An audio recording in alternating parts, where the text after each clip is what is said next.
الحمد لله المتوحد بجلال ذاته وكمال صفاته،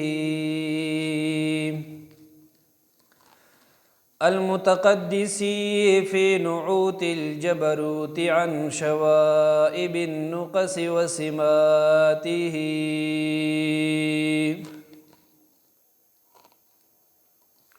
والصلاة والسلام على سيد أنبيائه وسند أوليائه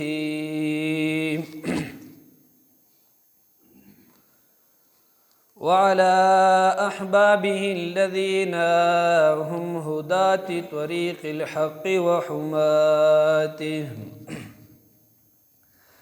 أما بعد، فقد قال الله تبارك وتعالى في القرآن المجيد: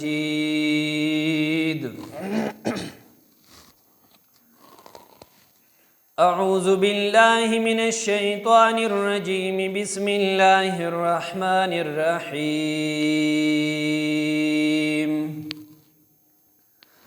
واعبدوا الله ولا تشركوا به شيئا وبالوالدين إحسانا.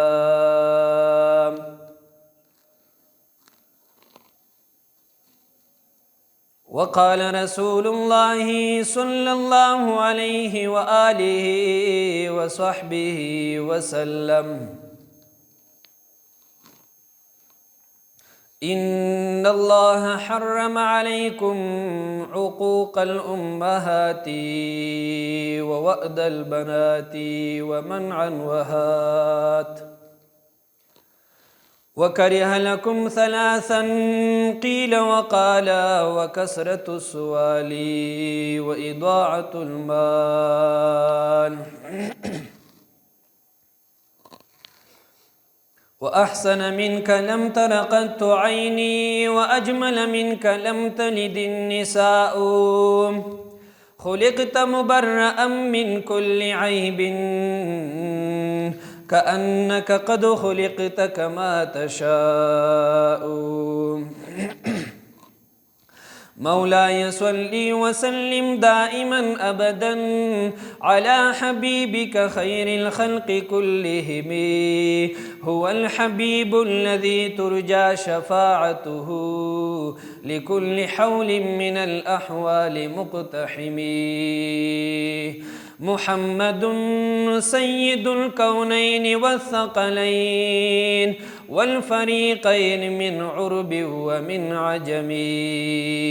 مولاي صل وسلم دائما أبدا على حبيبك خير الخلق كلهم،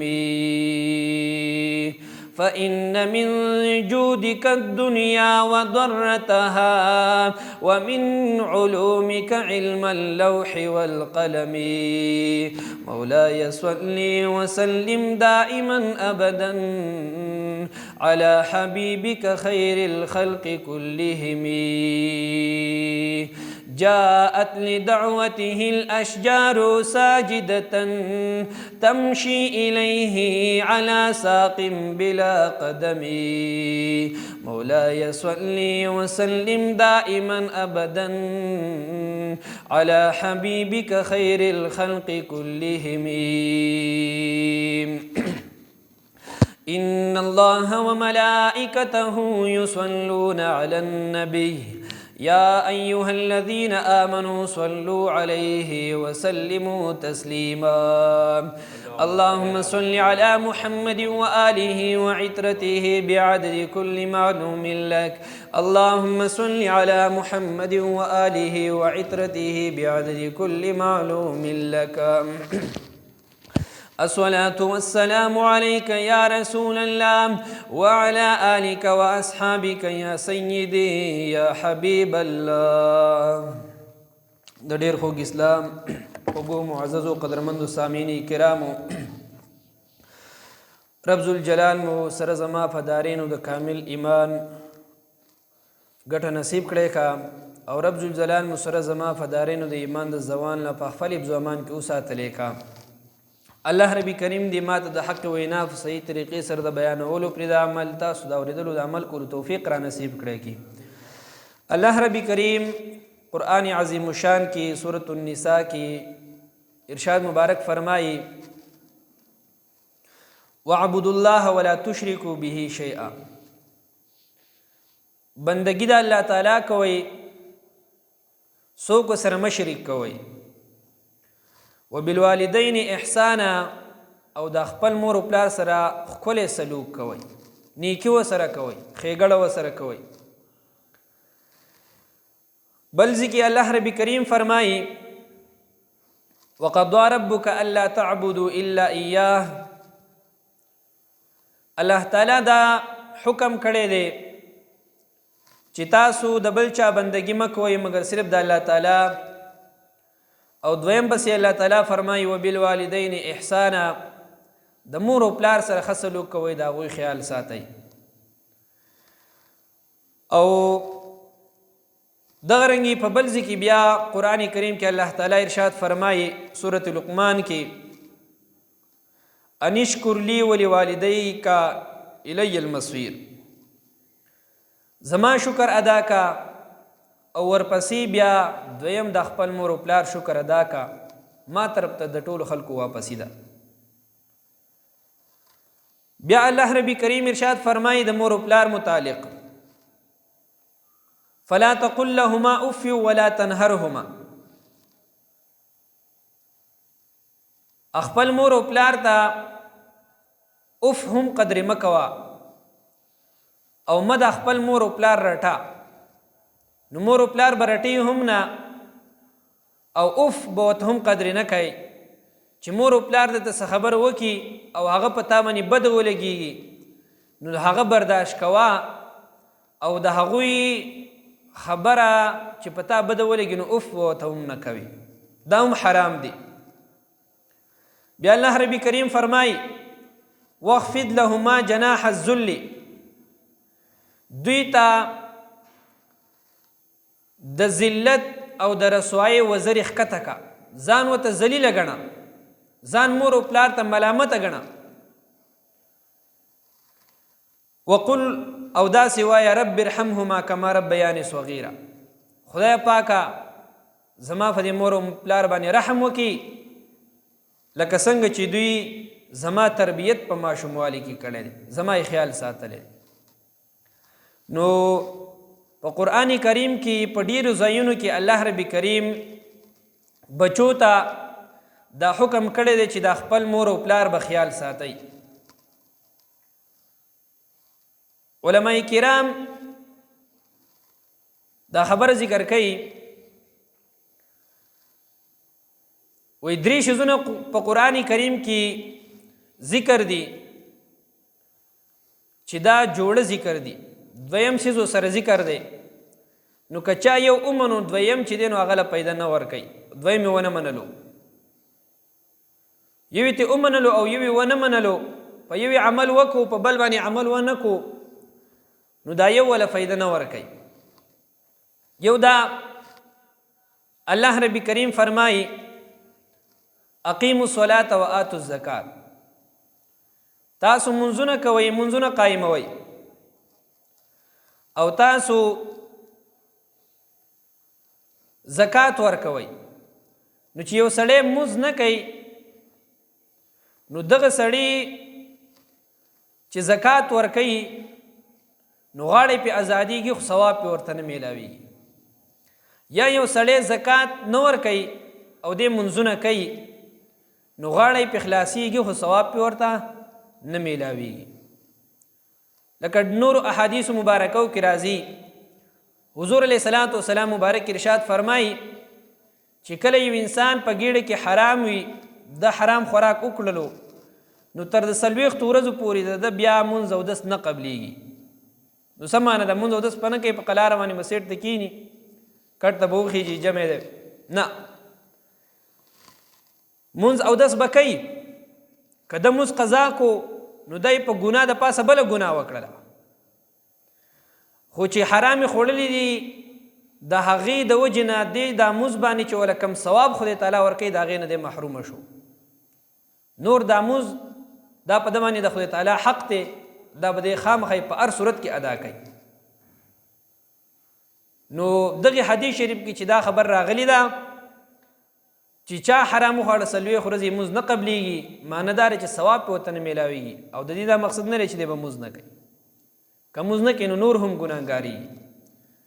نو الله رب کریم دې موږ او تاسو ټول د حرامو نه په خپل حفظ و امان کې وساتلی کړي. دویم علماء کرام ذکر کوي، الله رب کریم ارشاد فرمایي اطیعوا الله و اطیعوا الرسول، تاسو د الله تعالی تابعداري وکړئ او د رسول الله علیه الصلاۃ والسلام تابعداري وکړئ. نو چې انسان وایي زه د خدای تعالی تابعداري کومه او د پیغمبر علیه السلام تابعداري نه کومه، نو د خدای تعالی د تابعداري ته هم خدای تعالی نه قبلوي. او که یو سړی د خدای تعالی تابعداري نه کوي او د حضور علیه الصلاۃ والسلام تابعداري کوي، نو دغه ته هم خدای تعالی نه قبلوي. یو ځل حضور علیه الصلاۃ والسلام مبارک ارشاد فرمایلو من اطاعنی فقد اطاع الله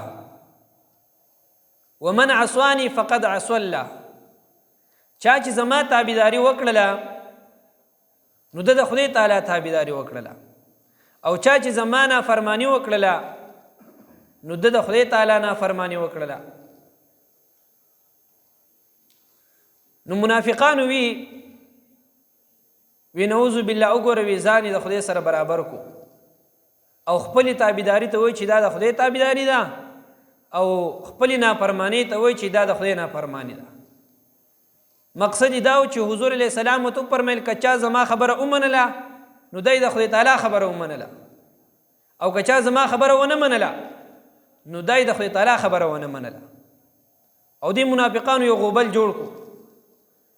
نو قرآن کریم کې الله تعالی آیاتونه را نازل کړل، من یطیع الرسول فقد اطاع الله، چا چې هم زما د پیغمبر اسلام تابعداري وکړه در خدای تعالی تابعداري وکړه.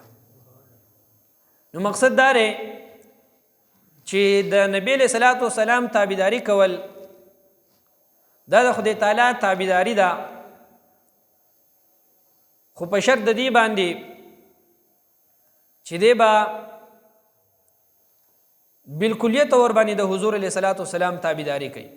خو که چېرته کې دی صرف د الله تعالی تابعداري مني او د حضور علیه الصلوۃ والسلام تابعداري او حکم نه منم، نو دغه تابعداري ولا بیا خدای تعالی نه قبلوي.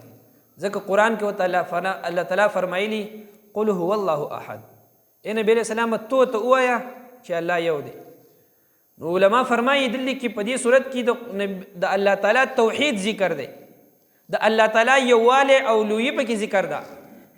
خو پاغي کې چوم الله تعالی خپل لویي ذکر کوله او بندگانو ته حکم کړی دی، نو په منځ کې واسطه او ذریعه نبی علیہ السلام ګرځولې چې نبی علیہ السلام تو ته وایه چې الله تعالی یو دی. خدای تعالی داسې هم فرمایلی شو چې زه یو یم، ذو احد او صمد یم، لم یلد ولم یولد یم. خو الله تعالی داسې ونه فرمایل. نبی علیہ السلام ته تو وایه چې ستا په خوله مې مني نو ال مؤمنان دی، او که ستا په خوله مې نه مني نو بیا مؤمنان نه دي.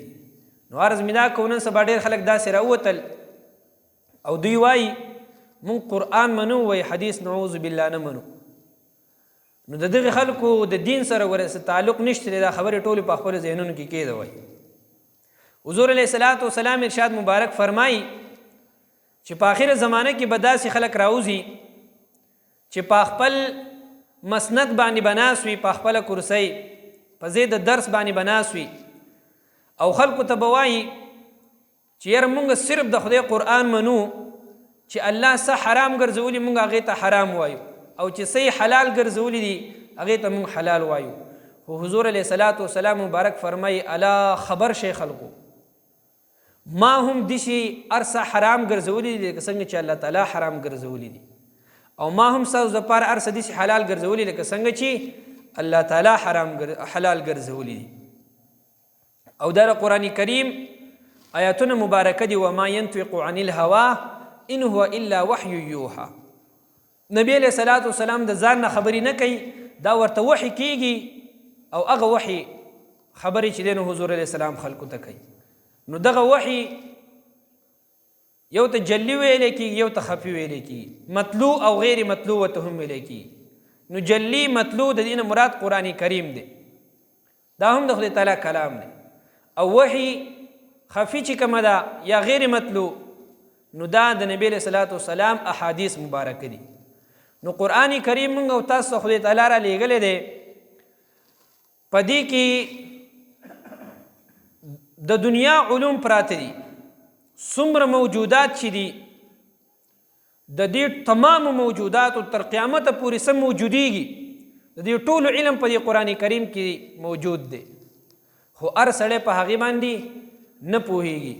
ځکه خدای تعالی نبی علیہ الصلوۃ والسلام مبارک راولېږو، قرآن کې الله تعالی فرمایي لتبین للناس ما نزل الیهم.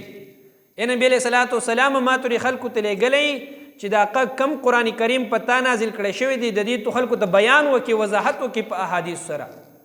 نو احادیث د حضور علیہ الصلوۃ والسلام دا ترجمه د قرآن کریم ده او وضاحت ته تفسیر دی. نو کم خلک چې وایي مونږ صرف قرآن منو حدیث نه منو، نو دا فتنه نن سبا په دې پښتنو کې ډېره زیاته سیوا شوې ده. الله تعالی دې موږ تاسو ټول له امان راکړي. نو ځکه په دې باندې مې دا څو خبرې ستاسو د وړاندې عرض کړې.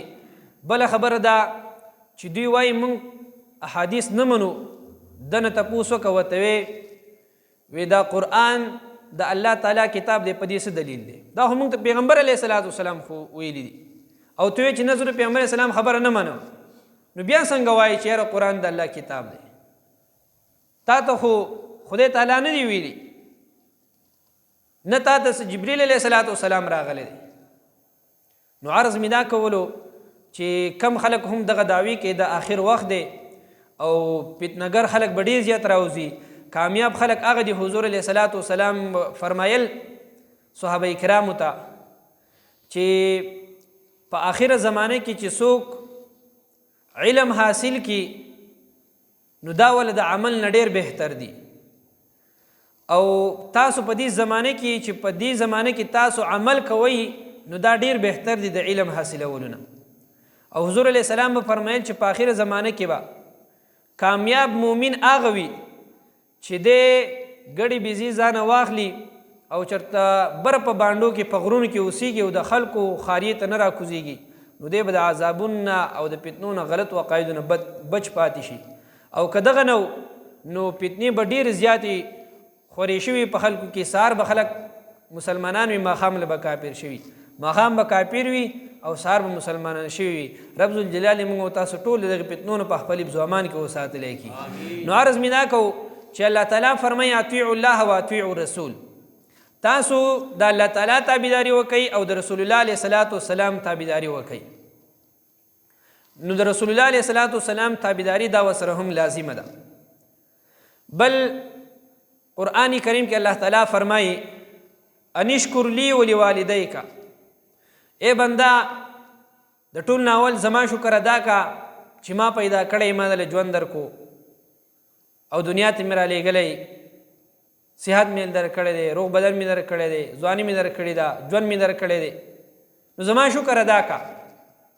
بیا الله تعالی فرمایي په دې پسې دویم شکر د خپل مور او پلار ادا کا. علما فرمایي چې په دې کې هم چا د مور او پلار شکر ادا نه کو نو د خدای تعالی شکر ادا نه کو. ځکه حضور علیه الصلوۃ والسلام ارشاد مبارک فرمایي لم یشکر الله من لم یشکر الناس، هغه انسان د خدای تعالی شکر ادا کړی نه دی کم سړی چې د خلکو شکر نه دی ادا کړی. او خلکو نه دلته کې مراد مور او پلار چې هغوی ستا سره ښېګړه کړې. نو عرض مې دا کوو چې موږ او تاسو ته خدای تعالی بار بار په قرآن کریم کې دا فرمایلی دی چې تاسو د خپل مور او پلار خیال ساتئ، د هغوی سره ښېګړه کوئ. عمر بن عبدالعزیز رحمه الله د مبارک به فرمایل چې تاسو د بادشاهانو دربارونو ته مه ځئ راځئ. اگر که تاسو د بادشاهانو ته د نیکۍ حکم کوئ او د بدۍ نه منع کوئ، خو بیا هم د هغوی دربار ته مه ځئ، په دې کې فتنې ډېرې دي او خیر پکې لږ دی. دویم به فرمایل چې تاسو د زنانه سره خلوت مه اختیاروئ اگر که ورته تاسو قرآن کریم زده کوئ نو د نامحرمه زنانه سره به سړی چې دی نو دی به ورسره په یوازې ځای کې نه پاتې کېږي اگر که ورته دی قرآن کریم ښایي خو دغه هم جایز نه دي نن سبا وګورئ دا ټول په دې دکانونو کې پردي زنانه او نارینه ټول کې یوازې په دکانونو کې دا ناستې او ګپونه شپونه خبر دا ټولې حرامې دي خدای تعالی دې موږ تاسو ټول امان را نصیب کړی او ورونو تاسو ټول ته دا خبرې کومه چې ټول خپل زنانه کنټرول کوي او پیغمبر علیه الصلاۃ والسلام مبارک ارشاد فرمایي هر یو په تاسو کې مشر دی او د هر مشر نه به تپوس کېږي نو دا د یو سړی نه وایي چې هر زه په خپله باندې خیم او خیر دی که کور والا او نور واړه اهل و عیال هغه نافرمانه دي نه د دې به نه تپوس کېږي نو زنانه چې د چا هم د نارینه نه بغیر د کور راوځي نو حضور علیه السلام فرمایي په دې باندې لعنت وریږي تر دې پورې چې دا واپس راشي کور ته او حضور علیه السلام ارشاد مبارک فرمایي درې قسمه خلق دي چې هغوی خدای تعالی په دوزخ باندې په جنت باندې حرام ګرځولی دي یو په هغې کې د یوس دی د یوس هغه چاته ویل کېږي حضور علیه السلام فرمایي چې دی په خپله ښځه کې یو کمزوري وویني یا په خپل خویندو میندو کې او بچیانو کې او دی په هغې بدۍ باندې په هغې کمزورۍ باندې غلطۍ باندې هغه منع نه کړي او هغه ونه رټي او دی پې چپ پاتې شي نو حضور علیه السلام مبارک فرمایي چې دغه سړی د یوس دی او د یوس سړی خدای تعالی په دوزخ باندې حرام کړی دی او صحیح بخاری شریف کې حدیث مبارک دی حضور علیه السلام ارشاد فرمایي د ټولو نه زیات غیرتي الله تعالی دی د دې وجه نه خدای تعالی په حاشیه حرامه ګرځولې ده ځکه چې الله تعالی ډیر زیات غیرتي دی او بیا حضور علیه السلام مبارک فرمایي زه په خپله باندې غیرتي یم نو عرض مې دا کوو چې د غیرتي سړي نښه دا ده چې د ده زنانه به په پرده کې وي او د ده په کنټرول کې به وي پاتې شو دننه د کور معاملات نو د کور په معاملاتو کې به سړی ګوتې نه وهي په هغې باندې زنانه پوهېږي هغه زنانه ورته پرېږدوه نو کم سړی چې د کور په معاملاتو کې ګوتې وهي یو دا د دې سړي علم ته عقل ته د هغې کموالي طرف ته اشاره کوي ځکه چې دا د هغې کار دی د هغې نه په قلاره باندې کېنه خو که زنانه بغیر د اجازت نه د خاوند نه یا د مور و پلار نه د رونو نه یو خبر خوا ګرځي را ګرځي په هغې پې ښه سختي راوله لاول ورته نصیحت وکړه که نه کېږي نو بیا ورته ښه شه که بیا هم نه منع کېده نو لوړ پسې راواله وی وه حضور علیه السلام مبارک ارشاد فرمایي کله چې خاوند خپله ښځه نیغه لارې ته راغواړي تابعدارۍ ته او دا ښځه د خاوند خبره نه مني او خاوند دا ښځه ووهله نو د دې خاوند نه به په ورځ د قیامت دا تپوس نه کېږي چې تا ولې دا خپله ښځه والې نو مقصد دا دی چې د تربیت دپاره اخرنی اپشن مخکې به پې نصیحت ورته کوي قار به ورته کوي خو که چې د بالفرض په هغې ونه شو نو د وهلو اجازت هم شریعت خاوند له ورکړی دی د دې دپاره چې یاره دا لویه فتنه ده نو ښځې کنټرول ساتل پکار دی او دا د غیرتي مؤمن مسلمان نښه ده خدای تعالی دې زموږ استاد د ټولو کامل ایمان نصیب کړی کی او بیا عمر بن عبدالعزیز رحمه الله دې فرمایي ولا تصحبن عاقا دا اصل کې خپل زوی ته دا نصیحت کوي د مور او پلار نه چې څوک عاق وي نو د هغه سره ملګرتیا مه کوه ورته وایي ځکه چې یو سړی د خپل مور او پلار سره مخلص نه شو د هغوی سره یې وفا ونه کړه نو د داسې کس د مور او پلار نه چې ازاري د هغه سره به یارانه دوستانه نه کوې ځکه دی ستا سره وفادار نشي کېدلی. نورونو عرض مې دا کولو چې د مور او پلار په مونږ او تاسو باندې ډېر زیات حقونه دي. حضور صلی الله علیه وسلم مبارک به فرمایل الجنة تحت اقدام الامهات، جنت د موریانو د قدمونو لاندې دی. ورضوان الرب فی رضوان الوالد، د خدای تعالی رضامندي د مور او پلار پر رضامندۍ کې پرته ده، او د خدای تعالی ناراضګي او خفګان دا د مور او پلار د پلار په خفګان کې دی. نو چې د کم سړي نه پلار خوشحاله و د ده نه خدای تعالی خوشحاله دی، خو په شرط د دې چې پلار یې مؤمن وي. داسې نه چې اوس پلار یې هم په خپله باندې غل دی او زوی ته هم وایي چې یاره غلاګانې ښه ټیټې کوه، او زوی خسم تکړی مضبوطې غلاګانې کوي، پلار دې سم خوشحاله وي. نو دواړه وره ګناهګار دي په دې صورت کې، د دواړو نه خدای ناراضه دی. د دې مقصد دا دی چې پلار ورته په ناروا باندې حکم نه کوي. نو د مور او پلار تابعداري دا لازمه ده په انسان باندې، فرض ده، خو په دې شرط باندې چې دوی به ورته د ګناه حکم نه کوي. که چېرته د ناروا حکم ورته کولو نو پیغمبر علیه السلام فرمایي لا طاعة لمخلوق فی معصیة الخالق، د مخلوق تابعداري به بیا نه کې، دا مخلوق که هر څومره اوچت شي، خو چې د خدای تعالی په نافرمانۍ ته حکم کولو بیا د هغوی خبره مه منه. نو عرض مې دا کولو الله رب کریم ارشاد فرمایي چې زما شکر ادا کا او بیا د خپل مور او پلار شکر ادا کا. حسن بصری رحمه الله دیو پیر طواف کولو، نو په طواف کې یو سړی ولیدلو ټوکرۍ را په شا کړې ده او د کعبې شریف نه تاویږي. حسن بصری سے بوتو فرمایل نوجوانه دا ټوکرۍ سیټ ته کېده، بیا طواف کوو نو په صحیح طریقې سره به طواف وکړي او خپل عبادت په صحیح وکړي. هغه دا خیال و چې یاره څه سامان وامان وی پکې ایښو دی، سامان چې دی سیټ ته محفوظ کېده او راشه خپل طواف وکړه. هغه نوجوان ورته عرض کوي حسن بصری صاحب دا ټوکرۍ چې ده نو په دې کې زما مور ده، او دا مور ما 7 پیرې د شام نه مکی مکرمې ته راوړي ده په شا باندې، او دلته کې مې فدا طوافونه کړي دي، د صفا مروه سعی مې پې کړي دي، او نور مې په مقدس مقاماتو باندې ګرځولې ده، او اوس هم دغه یعنې چې زه د هغې په خدمت کې لګیا یم. نو حسن بصری صاحب دا راته ووایه چې ما د خپلې مور حق ادا کو که ادا نه کو،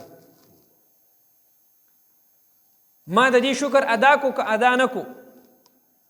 نو حسن بصری صاحب ورته فرمایي نوجوانه که چرته کې ته د خپله مور د دنیا د یو سر نه بل سر ته او یا پیرې په شا باندې ویسې راوړي، بیا هم ته د خپلې مور د یوې ورځې هم حق ادا کولی نه شي.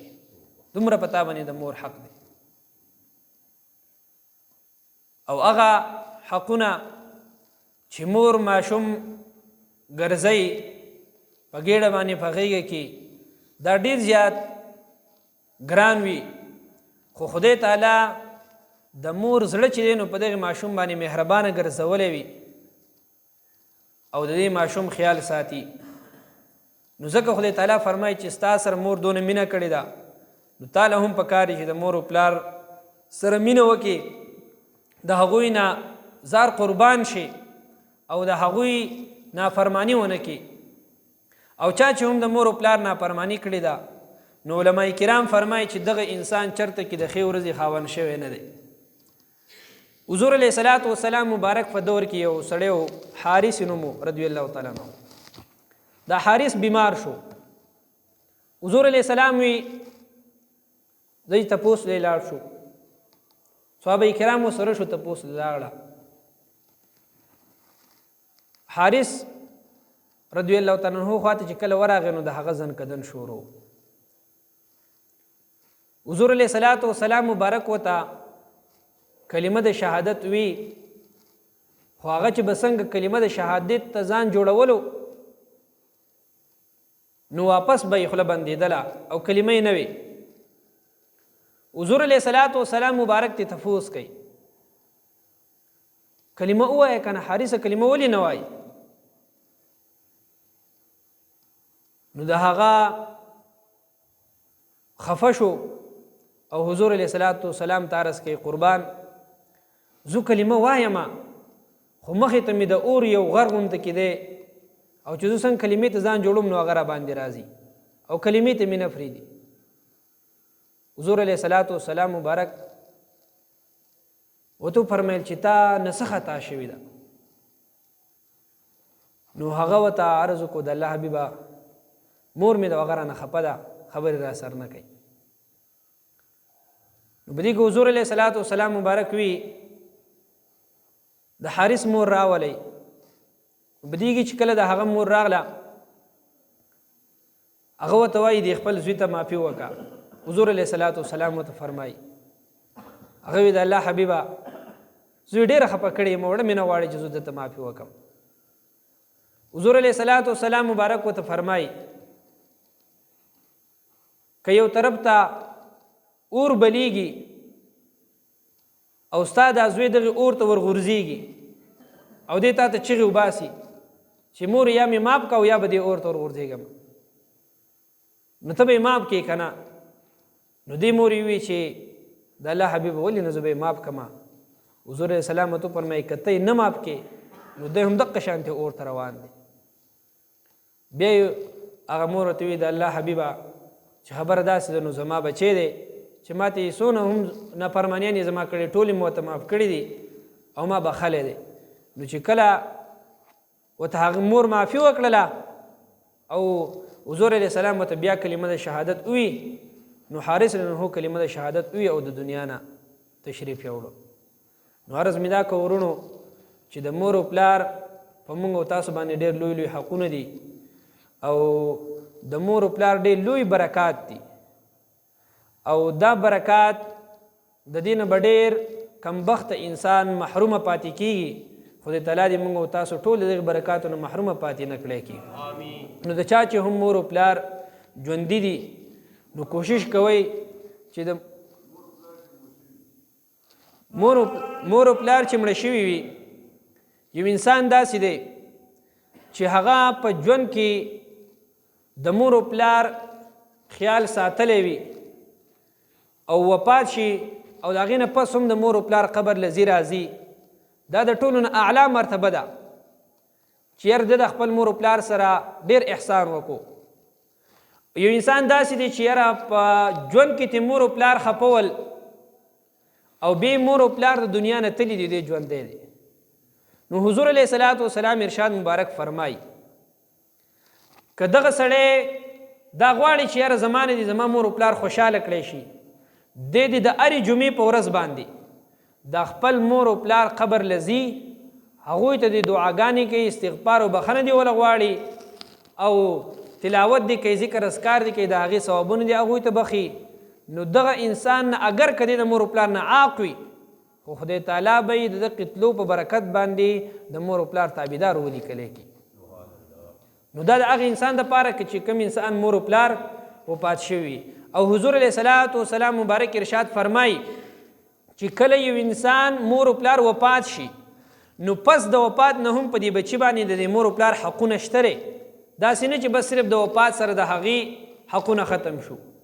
او هغه دا دی چې حضور علیه الصلاۃ والسلام مبارک ارشاد فرمایي یو د دې مور او پلار دپاره به د مغفرت دعاګانې کوي، د دوی د ګناهونو دپاره به بخښنه د خدای تعالی نه غواړي. حضور علیه الصلاۃ والسلام ارشاد فرمایي د قیامت په ورځ باندې به یو انسان ته په جنت کې ډېر زیاته اوچته مرتبه میلاوه شي. دا سړی بارزو کې رب کریمه ما خو دونه غټ عمل نه و کړی، دا مرتبه ما ته په څه باندې میلاو شوله په دې جنت کې؟ الله رب کریم ورته فرمایي وایي ستا اولاد ستا بچو ستا دپاره دعاګانې کړې وي او دا د هغوی هغه دعاګانې دي چې په هغې باندې مې تاله دا اوچت اوچت مقامونه درکړه.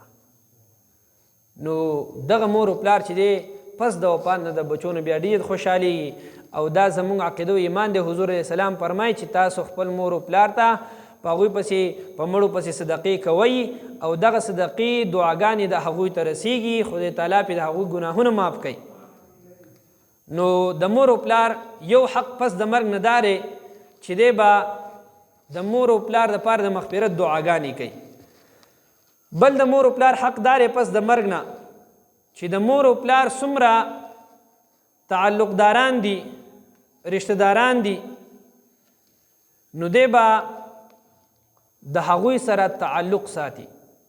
د پلار چې څومره یاران دوستان دي نو دی به د هغوی سره د هغوی به قدر عزت کوي، د هغوی سره به خیال ساتي، کله ناکله به د هغوی خواله ځي، تپوس به یې کوي چې یار دا زما د پلار ملګري ول دوستانو. نو د هغوی سره هغه تعلق مضبوط ساتل دا هم په بچي باندې د مور و پلار پس د مرګ نه حق وي. نو رب ذوالجلال دې موږ او تاسو ټولو له د خپل مور و پلار د خوشحاله ساتلو په اسلام په دایره کې دنه دنه توفیق را نصیب کړی کی.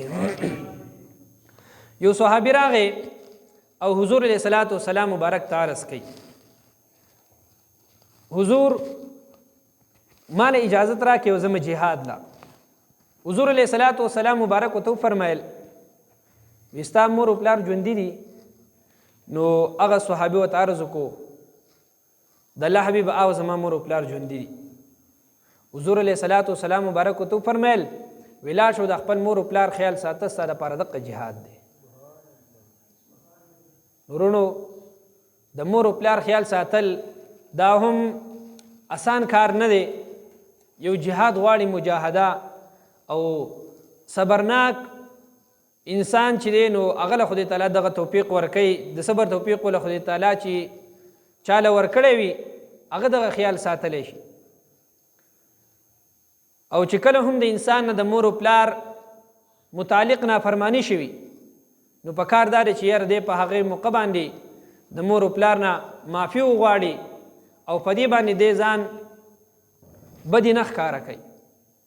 د بچي دپاره عزت په دې خبره کې پروت دی چې دته مور و پلار قار شي او دی ورته چپ پاتې شي. اگر که ورته د مور و پلار په ناحقه باندې قار شي او دته پته لګي چې یاره ماته ګناه نشته دی په دې خبره کې مور و پلار راته قارېږي. خو که چېرته کې یو بچی مور و پلار ورته قار شو او دی په هغې باندې ځانه غوسه ورویستله او د مور و پلار مخالفت یې شروع کړلو، دغه ځای کې د دې بچي بیړه په ډوبېدو باندې شروع شي. خدای تعالی دې موږ تاسو ټول دې تباهۍ نه وساتلی کي. عوام بن حوشب دا یو صاحب تیر شوی دی او دا روایت په الترغیب و ترهیب کې ذکر دی. د مبارک فرمایي چې زه اسکندریه علاقې ته ورغلم نو په هغې کې زه یو محلې ته ورغلم، په محله کې مقبره وه. نو په دغه مقبره کې وی چې مازدیګر مونځ نه پس دغه ټیم و د مقبرې نه یو قبر کولاو کړی شو، یو سړی ترې راووتو، یو نوجوان او سر یې د خر په شانتې و او یو درې اوازونه یې د خر په شانتې وکړله. واپس لاړو قبر ته وننوتو، قبر پرې رابند کړی شو. وی ما چې دا معامله ول د زه ډېر زیات حیران شوم، خلک هم ډېر زیات حیران شو. وی یو زنانه وه، وی هغې راته وي چې مخامخ دغه بوډۍ زنانه اینې. وی ما ورته چې ولې دا څه خبره ده؟ وی دا مړی چې کوم و دا د دې بوډۍ ښځې زوی دی او وی ده به نشه کوله، مور به د هغې نه منع کولو. نو ده به مور ته وي چې څه د خرو په شان دي چغې راته په هر ټایم کې وایي. وی دقه زوی وي په مازدیګر له باندې مړ شو. وی دا چې اوس مازدیګر ټایم راځي نو دی دقه د خرو په شانتې اوازونه کوي او په دې عذاب کې خدای تعالی مبتلا کړی دی. نورونو د مور او پلار نافرماني دا یو لوی مصیبت دی. خدای تعالی دې موږ او تاسو ټول د دغې تباهۍ نه په خپل حفظ و امان کې وساتلی کړي. الله اکبر.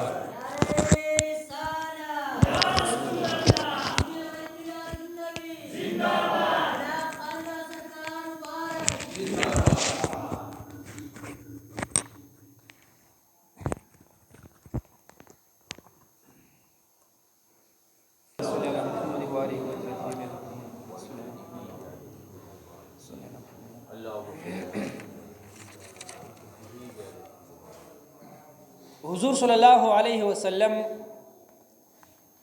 یو ځل مسجد جنت البقیع ته راغی او د قبرونو زیارت کولو او د مقبرې والا خلکو دپاره دعا کوله. نو حضور علیه الصلاة والسلام مبارک سره حضرت ابو ذر رضی الله تعالی عنہ مبارک هم سره. حضور علیه الصلاة والسلام د یو قبر خواته راغی او هلته حضور علیه الصلاة والسلام مبارک فجړا شو. ابو ذر هو تپوس کې د الله حبیبا قربان ساسو د جړا وجه څه ده؟ حضور علیه الصلاة والسلام مبارک وته فرمایل چې په دې قبر کې زما امتی پروت دی واته عذاب میلاویږي. نو په هغه باندې خپه شوم. د خدای تعالی نه سوال کوم چې یاره دا په څه وجه باندې دی؟ نو جبریل علیه الصلاة والسلام مبارک خدای تعالی راولېږلو. نبی علیه الصلاة والسلام مبارک ته وفرمایا چې الله حبیبا ستاسو په جړا باندې په اسمانونو کې ټولې فرشتې جاړي او تاسو پړه کې دا ارزو ده چې ستا امتی ته عذاب په څه وجه باندې میلاویږي. نو خدای تعالی ته سوال وکړي دا مړی به ته خدای تعالی په خپله باندې ګویا کړي. حضور علیه السلام چې سوال وکړو د قبر نه ورته اواز راغی د الله حبیبه ما ته عذاب میلاویږي او مخکې وروستو ښې او ګس طرف ته هر طرف ته زمانه اور دی. حضور علیه الصلاة والسلام مبارک وفرمایل چې دا نوجوان د چا څوک دی؟ ابو ذر هو خلک خبر کړله په دې کې یو بوډۍ زنانه را روانه وه، امسا ورسره وه، کله به یې د یو قبر خزنې وله کله د بل. د حضور علیه السلام خوا ته راغله. حضور علیه الصلاة والسلام مبارک ورته فرمایي چې دا قبر والا ستا څه دی؟ هغه بوډۍ زنانه ورته وایي وی او دا زما بچی دی. وی ورته چې ستا ته دې خوشحاله وي که نه؟ وی نه د الله حبیب زه دې خوشحاله نه یم او زما نافرماني کړې، زما زړه یې ازار کړی دی. حضور علیه الصلاة والسلام مبارک ورته وفرمیل چې ستا بچي ته په قبر کې عذاب میلاویږي، تکلیفونو کې ګیر دی او دته به تر هغه پورې د عذاب میلاویږي چې تر څو پورې تا ورته معافي نه کړي. او حضور علیه الصلاة والسلام مبارک د دغې امتي دپاره د مغفرت دعا کوله. نو خدای تعالی جبریل علیه السلام راولېږو ای د الله تعالی حبیبه، الله تعالی فرمایي چې د دې انسان دپاره د مغفرت سوال مه کوه او تو چې ما ته لاسونه پورته کړي نو زه ستا لاسونه خالي نه لیږم او دا زما قانون دی چې د چا نه مور او پلار رضا نه ول نو هغه ته زه معافي نه کوم. د الله حبیب د دپاره د مغفرت سوال مه کوه. نو حضور علیه السلام بیا مور راوغوښتله او د هغې مور ته وله خبره ټوله وکړه، مور یې ورته معافي نه کوله. حضور علیه السلام ورته وفرمیل وی قبر ته ور نږدې شي چې ور نږدې شو ورته خدای تعالی ورته د قبر حالت ښکاره کړله چې خپل زوی په عذاب کې ولیدلو. نو بیا بې خفه شوله او بیا ورته حضور علیه الصلاة والسلام مبارک فرمایي چې خپل زوی ته معافي وکړه. هغه مور یې ورته معافي وکړله. نو په هغه ټک باندې د هغه نه عذاب چې دی دا ختم کړی شو. عرض مې دا که ورونو علما فرمایي چې بعضې عذابونه داسې چې انسان له خدای تعالی په آخرت کې ورکوي او بعضې داسې چې هغوی له په دنیا کې عمر کې په آخرت کې عمر کوي. یو په هغې کې د مور او پلار نافرماني ده. نو کوشش کوئ چې څومره نوجوانان دي دوی د خپل مور او پلار نافرمانه وي ټول په اخلاص سره توبه وکړئ، د خپل مور او پلار نه معافي وغواړئ او په دې باندې ځان بدې مخ ښکاره کوئ. دغه مور او پلار دی او دنیا فاني ده او سبا له به تاسو نه یا به د مور او پلار نه بیا به تاسو ارمان کوئ خفه به مور او پلار به خفئ. لاړ شئ او خفه سړه سینه باندې د مور او پلار نه معافي وغواړئ، د هغوی قدر عزت کوئ. اگر که ته هغوی قاریږي تاسو به ځان ته هوښیار وایي بچي اکثر نن سبا ځان ته هوښیار وایي مور و پلار ته قمقلان وایي خو خیر دی د ده هوښیارتوب دا دی چې دغې د ده په نیز باندې چې مور و پلار قمقلان دي د هغوی هغه قمقلې خبرې دی برداشت کړي هله دی هوښیار دی نو که دې ځان ته هوښیار وایي د هغوی خبرې نشي برداشت کولی دا هوښیارتوب نه دی خدای تعالی دې زموږ او ستاسو د ټولو په دین اسلام باندې په صحیح طریقې سره عمل نصیب کړی کې شوق محبت سره ټول درود شریف کړو اللهم صل علی محمد وعلى آله وصحبه